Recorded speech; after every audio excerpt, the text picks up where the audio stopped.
Hello friends, welcome to the crash course of Indian evidence act. और आज हम बात करेंगे इस वीडियो में section 11 of Indian evidence act की। इससे पहले के सारे सेक्शंस हम डिफरेंट वीडियोस में कवर कर चुके हैं जो आपको इस चैनल पे मिल जाएंगे। आज हम बात करेंगे सेक्शन 11 की और इसमें हम डिस्कस करेंगे बहुत ही इंपॉर्टेंट प्रिंसिपल को, जो कि है प्ली ऑफ एलिबाई। तो क्या होता है प्ली ऑफ एलिबाई, क्या है सेक्शन 11, आइए जानते हैं। ये जो सेक्शन 11 है, ठीक है, ये उन फैक्ट्स के रेलेवेंसी की बात करता है जो कि नॉर्मल सर्कमस्टांसेस में उनका कोई कनेक्शन नहीं है fact and issue relevant fact से, लेकिन चूंकि वो फैक्ट एंड इश्यू और रेलेवेंट फैक्ट को या तो कॉन्ट्रडिक्ट कर रहे होते हैं या कोरैबोरेट कर रहे होते हैं, इसीलिए वो सेक्शन 11 में क्या हो जाते हैं, रेलेवेंट बन जाते हैं। ठीक है, it is expressly mentioned under section 11 that facts not relevant otherwise become relevant when, पहला, they are inconsistent with the fact and issue or relevant fact, या तो वो inconsistent हो fact and issue और relevant fact से, या फिर they by themselves or in connection with other facts make the existence or non-existence of any fact and issue or relevant fact highly probable or improbable। वो खुद या फिर connection with other facts क्या करें, fact and issue और relevant facts के existence को या फिर हाईली प्रोबेबल बनाए या फिर इम्प्रॉबेबल बनाए। ठीक है, इसको हम बोलते हैं जनरल थ्योरी ऑफ रेलेवेंसी। और सेक्शन 11 को एक तरीके से रेसिड्यूरी सेक्शन भी बताया गया है, क्योंकि इसमें वो सारे फैक्ट्स रेलेवेंट बन जाते हैं जो शायद और सेक्शंस में रेलेवेंट नहीं होते हैं।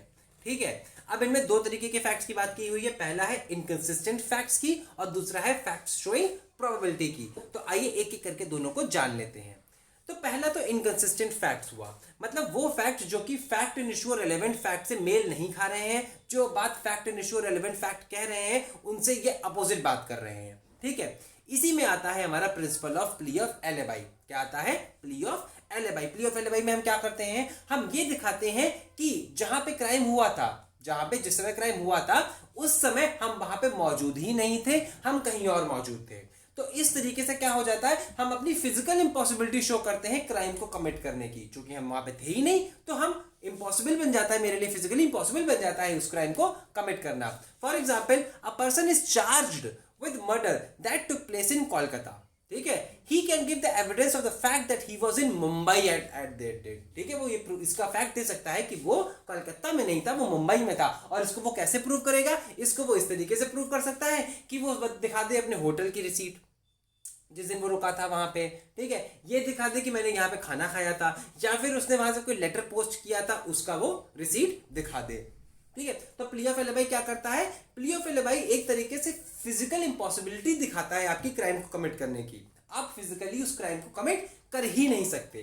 ठीक है, तो इसके लिए बहुत जरूरी है कि आप प्लेस ऑफ क्राइम से इतनी दूर हो, प्लेस ऑफ क्राइम से इतनी दूर हो कि आप फिजिकली वहां तक ना पहुंच पाए। ठीक है, लेकिन जैसे कि क्या है कि अगर आप ये बताएं कि हम 200, 500, 600 मीटर ही दूर थे या 1 किलोमीटर दूर थे, और आपने जिस समय का एलिबाई दिया है और जिस समय क्राइम कमिट हुआ है उसमें आधे घंटे का डिफरेंस है, तो 1 किलोमीटर की डिस्टेंस तो आप कवर कर ही सकते हो आधे घंटे में, तो वो प्ली ऑफ एलिबाई आपका इस्टेब्लिश नहीं हो पाएगा वहां पे।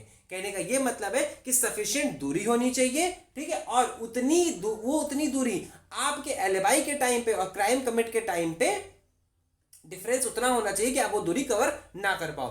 Dudhnath Pandey versus state of UP का जो केस था उसमें यही हुआ था कि आधे घंटे का टाइम गैप था उसके एलिबाई में और क्राइम कमिट में, और जो दूरी थी वो बहुत थोड़ी सी थी, दूरी बहुत थोड़ी थी। तो कोर्ट ये कह रहा था कि ये जो दूरी है ये आप उतने टाइम में, आधे घंटे में कवर कर सकते हैं और आप ये क्राइम शायद कमिट करा होगा आपने, तो इसीलिए आपका एलिबाई हम मानेंगे नहीं। तो हमने क्या बात की, इनकंसिस्टेंट फैक्ट्स की बात की। इसमें क्या हुआ कि वो फैक्ट्स जो कि फैक्ट एंड इश्यू और रेलेवेंट फैक्ट से मेल नहीं खाते हैं, उनसे मेलजोल नहीं रखते हैं और उनसे एकदम अलग बात बोलते हैं। ठीक है, अब दूसरे हैं facts showing probability.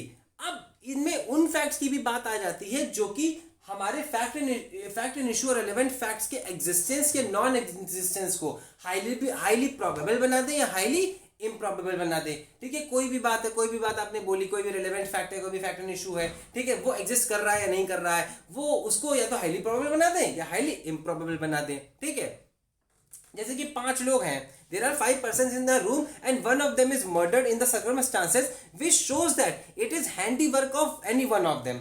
Evidence will be allowed of every fact which makes it probable as to which one of them caused the death or which of one of them was not probably connected with it. कि मतलब उन्होंने ये बता दी कि क्या probability है इस इनके जो है किनके लोगों के मारने की प्रोबेबिलिटी है और किनके लोगों के मारने की प्रोबेबिलिटी नहीं है. तो जो फैक्ट्स ये दर्शाएंगे वो फैक्ट यहाँ पे रेलेवेंट हो जाएंगे. और तरीके के फैक्ट्स भी रेलेवेंट हो सकते हैं. फॉर एग्जांपल एक Santa Singh versus state of Punjab था.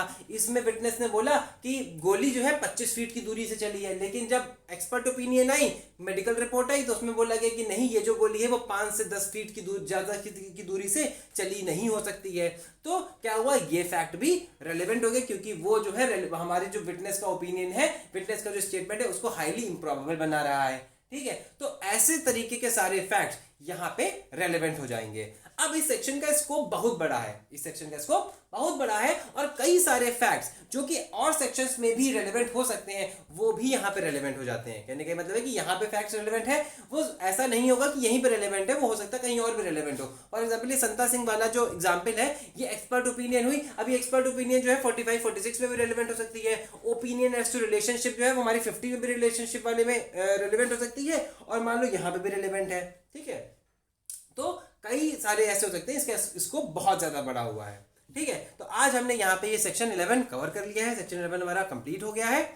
लॉ फील्ड से रिलेटेड और आपको अगर जानकारी चाहिए तो आप इस ऐप को डाउनलोड कर सकते हैं जिसका नाम है लॉ समझो, मेकिंग लॉ इजी. इसमें आपको लॉ से रिलेटेड बहुत सारे आर्टिकल्स मिलेंगे और रीसेंट जजमेंट्स का क्रिटिकल एनालिसिस भी आपको मिलेगा. ठीक है, अगली बार जब हम आपसे मिलेंगे तो बात करेंगे section 12 and 13 of Indian evidence act. और जब तक मिलते हैं तब तक के लिए thank you and happy learning.